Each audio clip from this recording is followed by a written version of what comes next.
નમસ્કાર મિત્રો, હું doctor Ritesh Patel, Shriji medical hospital Naroda. આજે આપણે જાણીશું તાવ આવે ત્યારે શું કરવું જોઈએ અને શું ના કરવું જોઈએ. તો પહેલાં આપણે જાણીશું શું ના કરવું જોઈએ. તાવ આવે ત્યારે ઘણી વખત લોકો જાતે એન્ટિબાયોટિક શરૂ કરી દેતા હોય છે, જે એક ભૂલ ભરેલું છે. બીજું, તાવ આવે ત્યારે પાણી પીવાનું અને ખોરાક લેવાનું બંધ કરી દેતા હોય છે ઘણા લોકો, એ પણ ખોટી વસ્તુ છે. ત્રીજી વસ્તુ, તાવ આવે ત્યારે એક ગેરમાન્યતા છે કે ઓઢીને સૂઈ જવાથી, પરસેવો થવાથી તાવ મટી જશે, પણ એ બી એક માન્યતા ખોટી છે. તો હવે જોઈએ તાવ આવે તો શું કરવું જોઈએ. તાવ આવે તો શરીરમાંથી પાણીની ઉણપ જેવું થતું હોય છે, તો પણ તાવ આવે તો પાણી વધારે પ્રમાણમાં પીવું જોઈએ. ORS અથવા તો લીંબુ શરબતનું સેવન વધારે પડતું કરવું જોઈએ. તાવ આવે ત્યારે પેરાસિટામોલ નામની દવા જ્યારે તાવ આવે ત્યારે લઈ લેવી જોઈએ અને લીધા પછી ઠંડકવાળા એરિયામાં આરામ કરવો જોઈએ.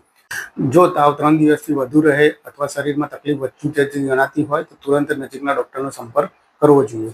તાવના કારણોમાં ડેન્ગ્યુ, મલેરિયા, ચિકનગુનિયા, ટાઇફોઇડ કે વાયરલ ઇન્ફેક્શન પણ હોઈ શકે છે. તાવ આવે ત્યારે ઘરે જાતે જ એન્ટિબાયોટિક લેવી જરૂરી નથી હોતી, એ ખોટી રીત છે.